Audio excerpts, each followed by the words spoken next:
Right now, at this exact second, there's a very high probability that you are spending actual physical energy fighting a ghost. Oh, almost certainly. Yeah. I mean, you might be sitting in traffic right now just clenching your jaw over an email you haven't even drafted yet. Or, maybe you're rehearsing a fake argument in the shower with a coworker who isn't even in the room. Right, the classic shower argument. We've all been there. Exactly. Or maybe you're just carrying around this vague, this low-level hum of dread about a Monday morning meeting that is still 48 hours away. We spend our lives burning thousands of calories fighting realities that do not currently exist. And then we wonder why we feel fundamentally exhausted by Tuesday afternoon. Yes. Yeah. So today, we are opening up a completely different kind of playbook. We're doing a deep dive into a philosophical framework that was, it was originally designed 2.5 millennia ago for ascetics meditating in caves. The Four Noble Truths. Right, the Four Noble Truths. Yeah. But we are taking that and applying it directly to your passive-aggressive inbox, your daily commute, and your burnout. And I think the audacity of the source material we are working with today is brilliant, precisely because it strips away all that mystical, incense-burning aesthetic we usually associate with this philosophy. Yeah, it really does. It's incredibly grounded. Right. We are looking at a text that explicitly translates the foundational tenets of Buddhism into what the author terms a down-to-earth dharma for the modern professional. It bypasses the temple entirely and goes straight into the boardroom. Which I love. I mean, we aren't discussing enlightenment in the sense of levitating or achieving some kind of cosmic consciousness, right? We are talking about cognitive survival. Pure survival. Like, how do you actually function? Exactly. How do you navigate a high-stakes, hyper-connected, relentlessly demanding economic environment without letting your nervous system just completely shatter in the process? I have to admit, when I first saw the side of research you pulled for this deep dive, my immediate reaction was deep skepticism. Oh, really? Why is that? Well, whenever I encounter ancient spiritual texts, my brain just automatically categorizes them as, beautiful poetry that has absolutely zero utility for my actual life. Right. It sounds nice on a greeting card, but doesn't help with spreadsheets. Exactly. Telling me to let go of earthly desires sounds great, right up until my mortgage is due and my boss is demanding a quarterly report by 5 p.m. But looking through this specific translation and analysis, it doesn't read like religious dogma at all. No, not in the slightest. It reads like a fire escape map, like an emergency cognitive behavioral toolkit. That reaction is incredibly common, honestly. The historical baggage attached to these texts often acts as a massive barrier to entry for pragmatic people. Yeah, for sure. But if you look at the original framing, the Buddha wasn't operating as a deity demanding worship. He was operating much more like a diagnostician. A physician of the mind. Yes, exactly. The Four Noble Truths are literally structured as a medical intervention. You have the symptom, the underlying pathogen, the prognosis, and the treatment plan. Okay, that makes so much sense when you lay it out like that. Right. And the source material argues that this medical intervention is actually way more relevant today than it was 2,000 years ago, simply because the volume of cognitive friction we endure in a single morning, the notifications, the news cycles, the complex social dynamics of a corporate office, it's completely unprecedented in human history. Okay, so let's pull the fire alarm and actually look at the map. If this is a medical intervention, we really have to start with the symptom.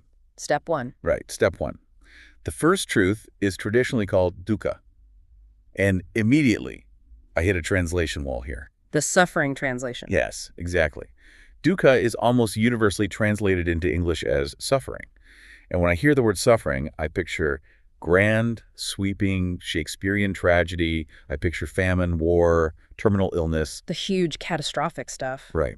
My life isn't a tragedy. I'm just incredibly annoyed by my Slack notifications. So is this framework really telling me that my annoyance is the same as global suffering? No, and honestly, the translation of dukkha as suffering is arguably one of the greatest linguistic disservices in philosophical history. Wow. Really? Oh, absolutely. It alienates almost everyone who reads it because, exactly as you said, we reserve that word for catastrophic trauma. But the source text explicitly redefines and rescues this word for the modern context. Okay, so what does it actually mean then? Dukkha is much closer to the concept of friction, or simply a state that is hard to endure.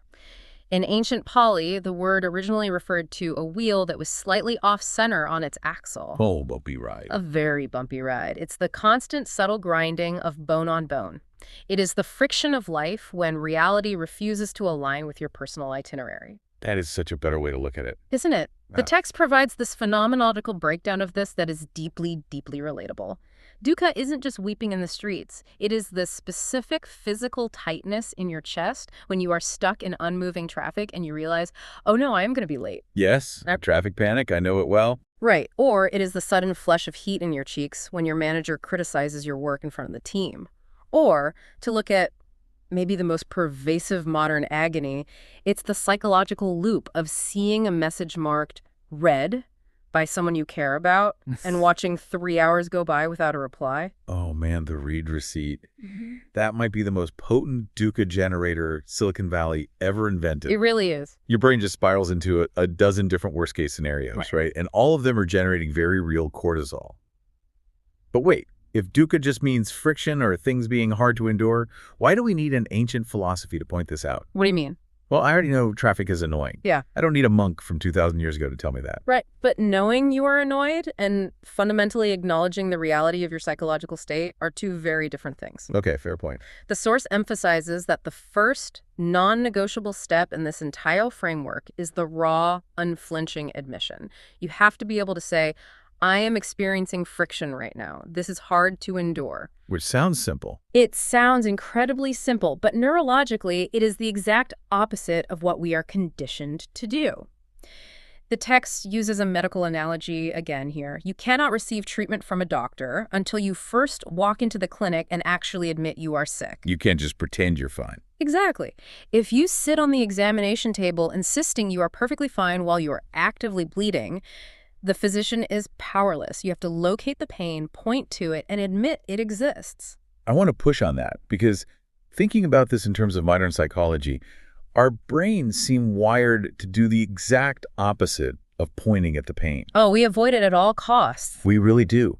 We treat our minds like the dashboard of a car. When dukkha arises, when we feel that Sunday night dread or the sting of a passive-aggressive email, it's like the check engine light flashing red on the dashboard. Right. But our immediate instinct isn't to pull over and look at the engine. Our instinct is to find a piece of black electrical tape and slap it over the light so we don't have to look at the flashing red anymore. We are utterly terrified of that flashing light. I mean, we have built an entire global economy around manufacturing different varieties of electrical tape to help people cover up their check engine lights. We absolutely have, and the text points this out perfectly. When we feel that friction, we immediately just run away. Yes, the escapism. We grab our phones and doom scroll for 2 hours. We pour a massive glass of wine. We binge watch a true crime series until our eyes literally burn. We just numb out. Whatever it takes to look away. Exactly. Yep. But here is the brutal reality the text highlights. Covering the light does not fix the engine. The cognitive friction is still happening. The fire is still burning in the building. Yes. You just put on noise-canceling headphones so you can pretend you don't hear the sirens. That is a great way to put it. Escapism is just deferred pain with interest. To counter this instinct to run away, the text offers a profound reframe of how we actually interact with discomfort. Okay, I need this reframe. It uses the metaphor of the rain. When that check engine light comes on, instead of grabbing the tape, what happens if you just stop, sit perfectly still, and look directly at the discomfort? That sounds awful, honestly. It does at first, but the author describes it as watching a rainstorm. When you are caught outside in a downpour, you cannot command the rain to stop, right? You don't have the meteorological power to change the sky. Right, you're just getting wet. But you can stand there and accept the objective reality of the weather. You can say, it is raining. So you stop exhausting yourself by demanding the sun come out. You just acknowledge the water. Exactly. You observe the water without fighting it. And when you do that, something incredible happens to your perception of the enemy. What happens? Suffering, or dukkha, ceases to be a villain out to destroy your day. It transforms into an internal alarm system. It is simply a stream of raw data. Just data. Just data. It's a mechanism warning you that something in your psychological machinery is misaligned. Okay, the pain is just data. I can wrap my head around that. So the alarm is ringing. I've managed to put my phone down, I've stopped doom scrolling, and I'm finally looking at the flashing light. I am acknowledging the rain. You're pointing at the pain. Right.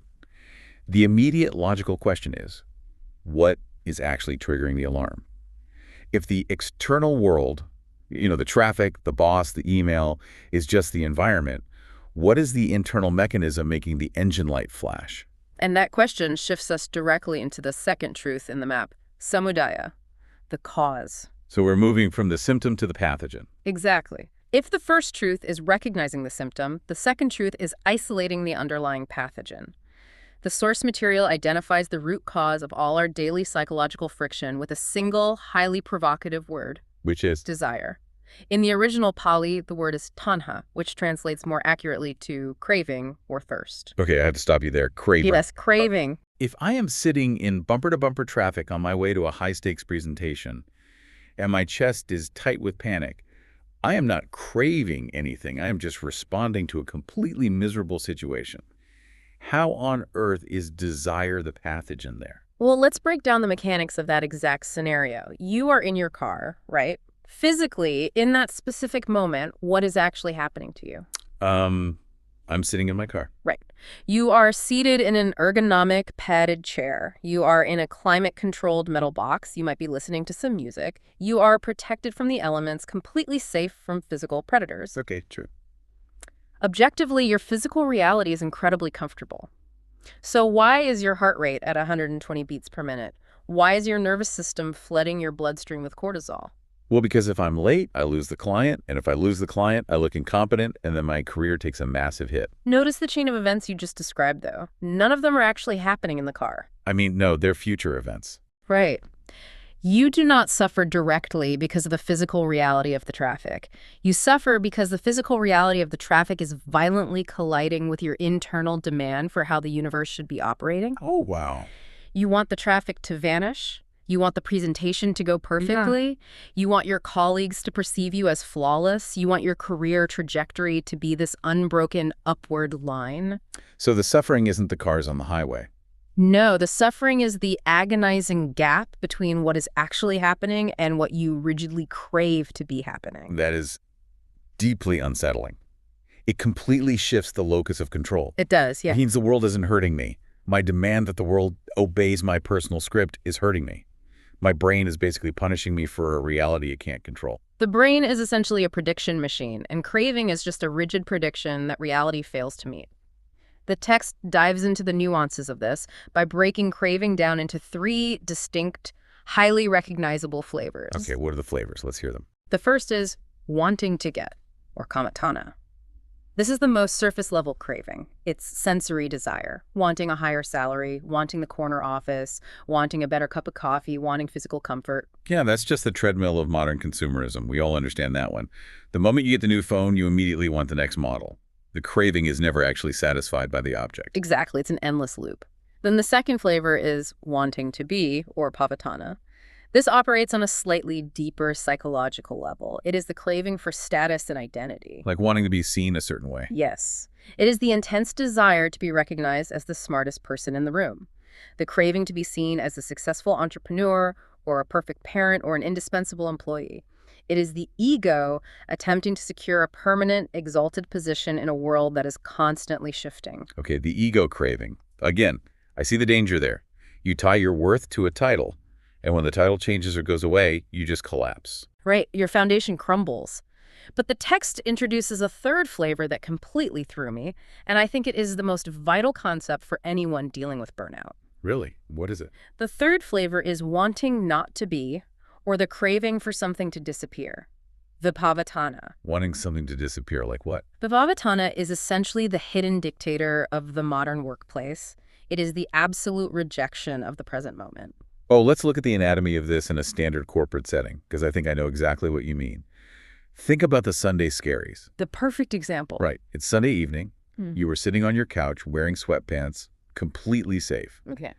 But your entire mental and physical energy is consumed by dread over a massive Monday morning meeting with a notoriously difficult client. You're completely paralyzed by it. You were sitting there, white-knuckling the armrest, projecting your consciousness 12 hours into the future, actively wishing that the meeting would just be canceled. You want it to not exist. You are craving the non-existence of an event. And your nervous system, interestingly, cannot tell the difference between the phantom meeting you were imagining and a literal physical threat in the room with you right now. That is the exhaustion. Mhm. You are spending actual biochemical energy fighting a ghost. You are suffering intensely on Sunday for a conflict that hasn't even happened yet simply because you are violently craving its non-existence. You are demanding that tomorrow disappear.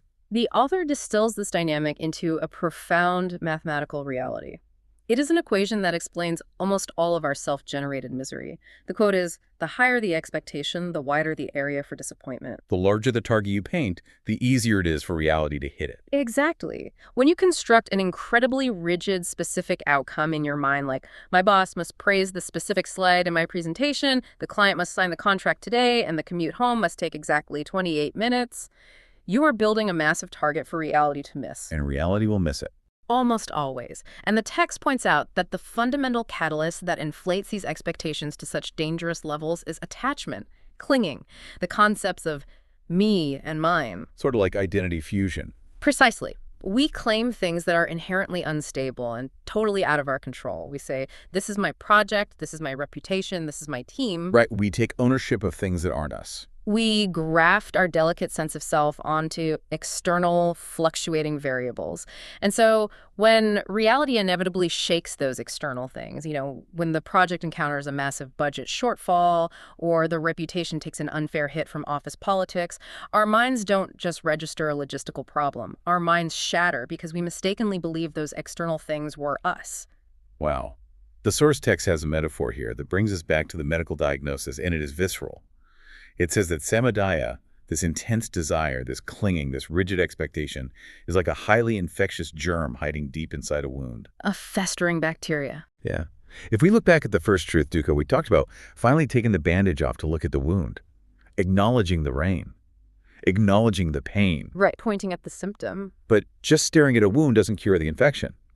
If we don't actively sterilize the wound, meaning if we don't ruthlessly examine and reduce our intense cravings, our ego clinging, and our rigid expectations, that mental wound will never heal. Never. It will just keep getting reinfected every single time reality fails to meet our demands. It is a brutally empowering truth when you think about it. The traffic isn't infecting the wound.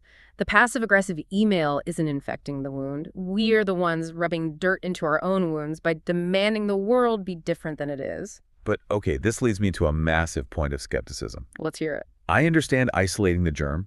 I get that. Yeah. I understand that my expectations are causing my friction. But if I actually manage to clean this wound, if I successfully drop all my expectations, desires, and cravings, what is left? What do you mean? Well, what does a healed life actually feel like?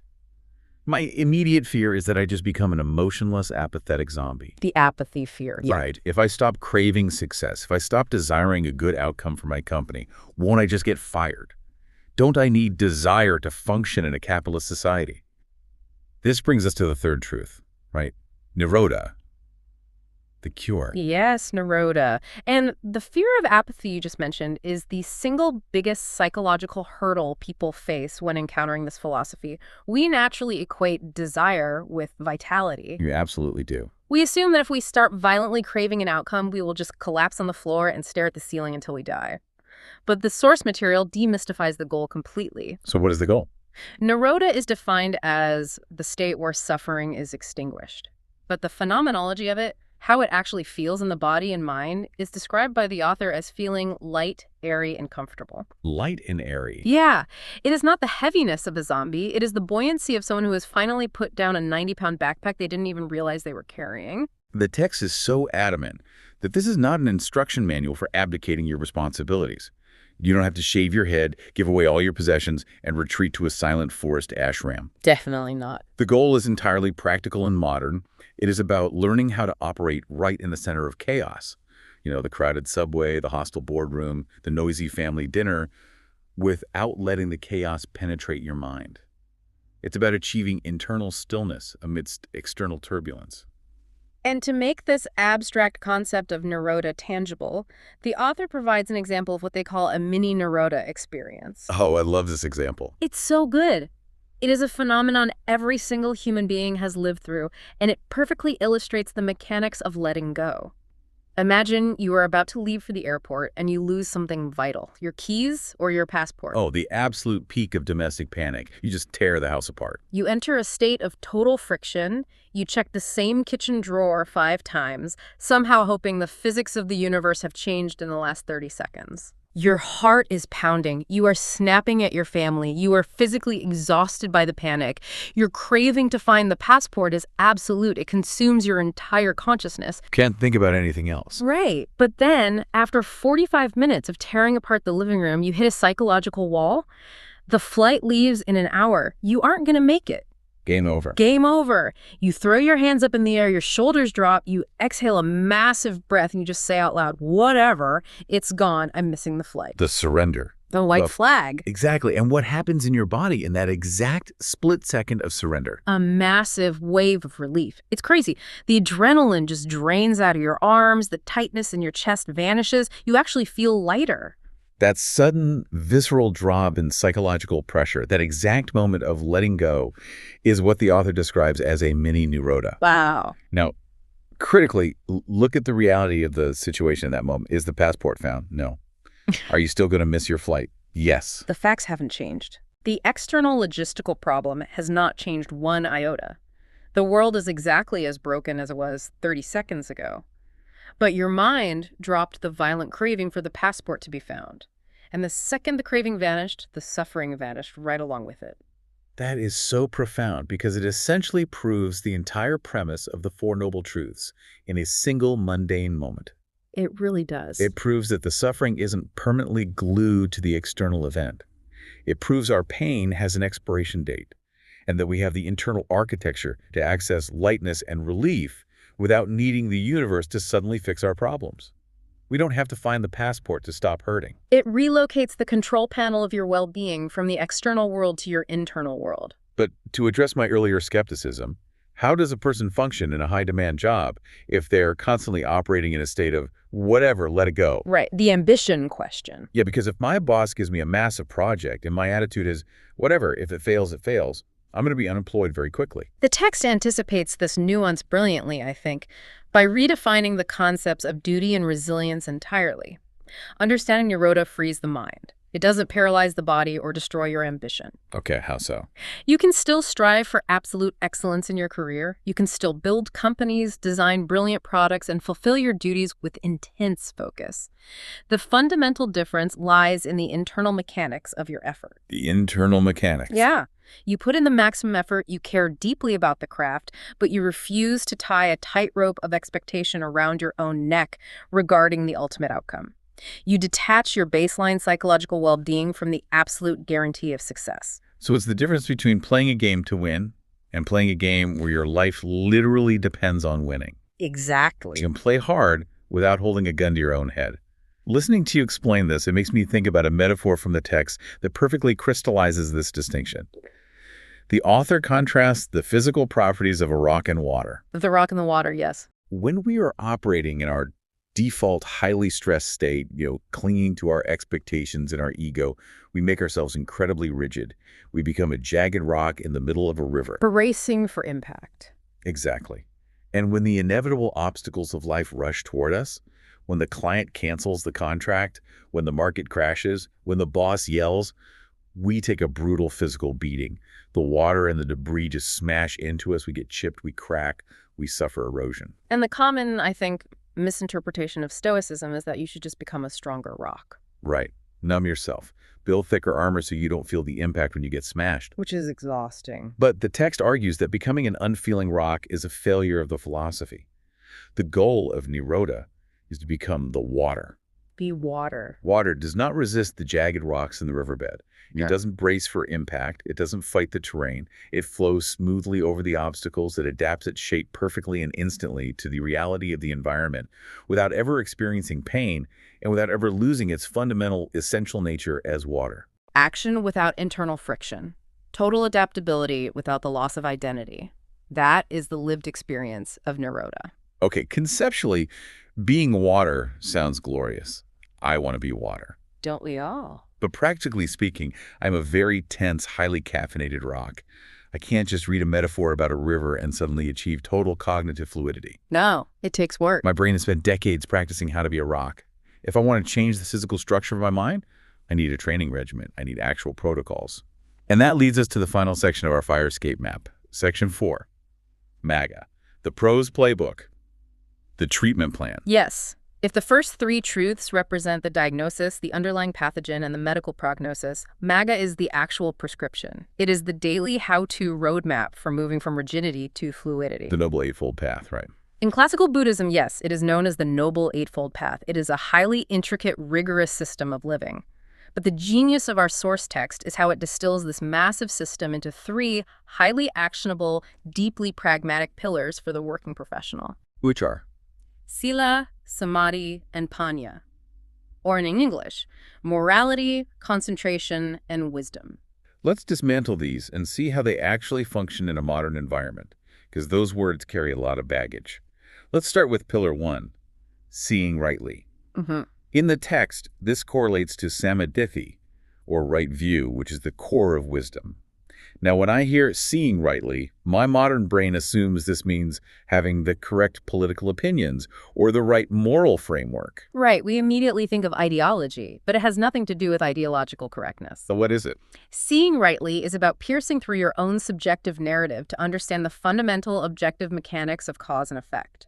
It is the deep internalized realization that absolutely everything in the universe arises and falls based on a complex web of intersecting factors and conditions. Nothing happens in a vacuum. Exactly. Nothing happens in a vacuum. The text applies this directly to the interpersonal friction of the workplace, which I found fascinating. It notes that truly understanding cause and effect is the ultimate antidote to taking things personally. Oh, absolutely. Let's revisit the hostile boss scenario. You walk into a meeting, and your manager immediately bites your head off over a minor typo in a slide. The immediate ego-driven instinct, the rock instinct, is to think, my boss hates me, they are targeting me, they are an evil, vindictive bully. You internalize the attack. Completely. But seeing rightly requires you to zoom out and look at the vast web of causality. You have to ask, what are the conditions that produce this anger in this exact moment? Right. Maybe your boss just got off a terrifying phone call with the board of directors and their job is on the line. Maybe their spouse asked for a divorce that morning. Maybe they're operating on 3 hours of sleep and their cortisol levels are entirely dysregulated. It is crucial to note, though, that seeing rightly is not about excusing abusive behavior or allowing yourself to be a doormat. It doesn't mean the boss is right to yell. Definitely not. But it allows you to understand the origin of the behavior. When you see the hidden causes and conditions behind someone else's hostility, you realize that you are not the main character in their drama. That's a huge relief. It is. You are simply a bystander caught in the crossfire of their unmanaged dukkha. You stop taking the friction personally. And the moment you stop taking it personally, your own suffering drops by 90%. Empathy is a tactical defense mechanism. I love that. So that's the cognitive shift, the wisdom. Now we move to Pillar 2, controlling behavior, which correlates to sila or morality. Yes, morality. The text discusses the necessity of not harming others, refraining from malicious speech, and not engaging in deceit. And I have to be honest, the word morality always makes me flinch. Because it feels preachy. Yes, it feels very preachy. It evokes a punitive religious framework of thou shalt not, where a cosmic judge is just watching my every move with a clipboard. That reaction makes total sense given our cultural conditioning. But the expert analysis provided in the source material strips all the religious dogma away from the concept of morality. It reframes ethical behavior not as a ticket to heaven, but as pure, practical energy conservation. Wait, energy conservation. How does not lying save energy? Think about the neurological and cognitive load required to maintain unethical behavior. Oh, wow. Okay. Right? The human brain is naturally wired for baseline coherence. When you lie, you have to expend immense cognitive energy to keep your story straight. You have to constantly monitor who knows what. It's exhausting. Think about the emotional exhaustion of plotting revenge against a coworker who slighted you. Think about the sheer physiological adrenaline drain of screaming at someone in traffic, the way your hands shake afterward, the way it completely ruins your focus for the next 2 hours. You're just depleted. The text explicitly notes that the impact from doing bad things reflects back to us. It is not talking about mystical karma. It is talking about basic psychological physics. Ah, the cognitive dissonance. When you act out of malice or anger, you are literally dumping toxic neurochemicals into your own nervous system. You are agitating your own mind. Exactly. If the overarching goal of this entire framework is to heal the wound of the mind and achieve lightness, why would you actively pour acid on your own nervous system? You wouldn't. Every time you lash out, you reinforce the neural pathways of anger and rigidity. Morality in this context is simply intelligent self-interest. It is about keeping your internal environment clean and stable so you can actually do the difficult work of letting go. You can't put out the fire in the building if you keep casually tossing matches into the wastebaskets. That makes total sense. Exactly. Which brings us to the third, and frankly, the most daunting pillar of the treatment plan. Pillar 3, training the mind. This relates to samadhi, which encompasses concentration and mindfulness. A big one. The core directive here is keeping the mind anchored in the present moment, refusing to let it drift to a past that is already dead, or panic about a future that hasn't arrived. And here, we really need to confront the modern mindfulness industrial complex. We absolutely do, because the commercialization of mindfulness has severely distorted the original utility of the concept. When most corporate professionals hear the word mindfulness, they conjure up an image of an Instagram influencer sitting cross-legged on a $300 yoga mat, eyes serenely closed, in a perfectly silent room filled with eucalyptus smoke. Right, it feels like an aesthetic. It feels like an elite luxury activity for people who don't have actual deadlines. If I have a mountain of deliverables due by 5 p.m., telling me to go meditate feels like an insult. It's condescending. But the source text vigorously rescues mindfulness from the yoga studio and puts it right back into the trenches of daily life. True mindfulness, as outlined here, is inherently active. It is not an escape from your reality. It is a hyper-focused engagement with your reality. It is the act of knowing exactly what you are doing while you are doing it. The text gives these incredibly grounding, unglamorous examples. Mindfulness isn't levitating. It is being fully aware of the sensation of the hot water and the soap while you are washing the dishes instead of mentally arguing with your neighbor. It is being fully present and focused on the syntax and tone while typing an email instead of having 6 browser tabs open and worrying about what to make for dinner. Or, and this is where the text highlights the absolute peak application of the practice mindfulness, is the ability to catch yourself in the exact split second before you open your mouth to say something you will regret. That split second is the entire game. The psychiatrist Viktor Frankl famously observed that between a stimulus and our response, there is a space, and in that space lies our freedom and our power to choose. That space. Training the mind expands the duration of that space. Let's go back to the boss yelling. The boss yells, that is the stimulus. Instantly, the craving to yell back, the ego defense, the anger flares up in your chest. The instinct. If you are untrained, if you are a rock, you instantly react. You yell back or you send a passive-aggressive email and you create more suffering. But if your mind is trained, if your mind is trained through samadhi, you possess the metacognitive ability to observe that anger rising. You watch the heat flush into your face. You recognize it simply as dukkha, as friction, as data. you see it happening in real time. And in that expanded space between the stimulus and the response, you make a conscious choice not to act on the craving. You choose to let the anger peak and fade. You choose to remain water. So we have the complete prescription: sila, samadhi, panya. Controlling behavior, training the mind, seeing rightly, morality, mindfulness, wisdom. The trifecta. If I actually commit to this treatment plan, if I run these drills daily, Yeah. what is the ultimate payoff? Do I eventually reach a state of permanent bliss where nothing ever bothers me again? No, and the author synthesizes the outcome of Magga in a very grounded way. The goal is not to build an impenetrable bubble of permanent bliss. The goal is to build psychological immunity. If you walk this path and train these pillars, you will still encounter terrible, heartbreaking, highly stressful events. You will still get sick. You will still experience grief. The stock market will still crash. Companies will still lay people off. The world will continue to be a chaotic, unpredictable place. But my response to the chaos changes. Precisely. Because your mental immune system is robust, because you have systematically dismantled your rigid expectations, because you understand the vast web of cause and effect, and because you have trained your attention to stay in the present, your bounce back rate improves exponentially. You recover faster. You will take the hit, you will feel the pain, but you will recover your equilibrium incredibly fast. You will return to your baseline of lightness much faster than someone who is constantly resisting and fighting the reality of the situation. To bring all of this sprawling, profound philosophy into a single cohesive frame, the conclusion of the source text uses an analogy that I think is just utterly brilliant for the modern mind. The video game metaphor. Yes. The author maps the entire framework of the Four Noble Truths onto the experience of analyzing and mastering a difficult video game.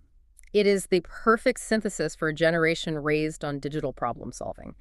Let's walk through the architecture of that metaphor. Okay, so if navigating modern life and your career is the game, the first truth, dukkha, the suffering, the friction, the burnout, is simply the act of recognizing why we are losing the game. Staring at the screen. Exactly. It is staring at the game over screen, looking at your depleted health bar, and finally admitting, okay, I keep dying on this specific level, my current strategy is actively failing. And then you move to the second truth, samudaya, the underlying cause, the craving, the attachment. This is the equivalent of watching the gameplay replay and identifying your fatal structural weakness. The glitch. It is realizing the glitch in your playstyle. You look at the footage and say, I see what's happening. I keep rushing into the room, demanding the enemies behave differently instead of adapting to their attack patterns. My rigid expectation of how the level should look is exactly what is getting me killed. Oh, that's so good. The third truth, nirvana, the cure, the lightness, the letting go, is knowing exactly what the victory screen looks like. Yes. It is the deep understanding that winning the game doesn't mean the developers suddenly patched the game to remove all the enemies. It means you have learned how to navigate the threats with complete fluidity, total mastery, and zero internal panic. You know that a state of peace is mechanically possible within the chaos of the game. Which leaves the fourth truth, mega, the 3 pillars of training. This is the grueling, unglamorous reality of the practice. It is learning the specific controller combos required to actually execute the victory. The daily grinds. It is the daily grinding of learning the mechanics. Right view, right behavior, right mindfulness. You drill those button combinations in low-stakes environments over and over until they become muscle memory, so that when the final boss appears, you don't even have to think. You just flow. When you lay it out like that, when you understand the mechanics of these 4 elements, a life that previously seemed impossibly heavy, a daily corporate grind that felt like an endless, soul-crushing hamster wheel, suddenly loses its existential terror. It really does. It just becomes an ordinary thing. It becomes a complex game that you finally have the instruction manual to play, the drama evaporates, and you are just left with clarity. You reclaim your cognitive sovereignty from an environment that is designed to overwhelm you. Which brings us to the end of the map.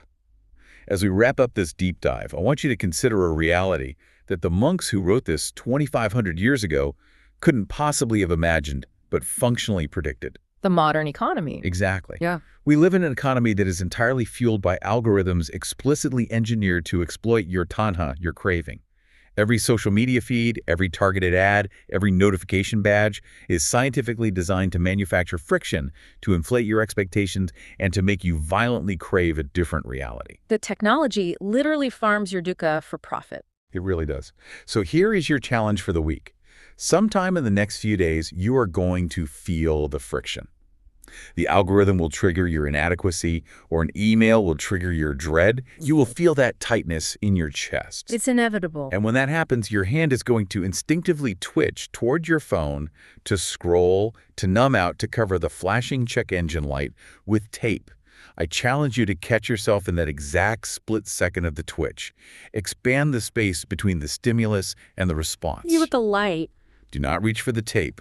Look at the flashing red light, pull out this ancient fire escape map, and ask yourself the only question that actually matters in that moment. Am I going to let this system turn me into a jagged, suffering rock? Or am I going to choose to be the water?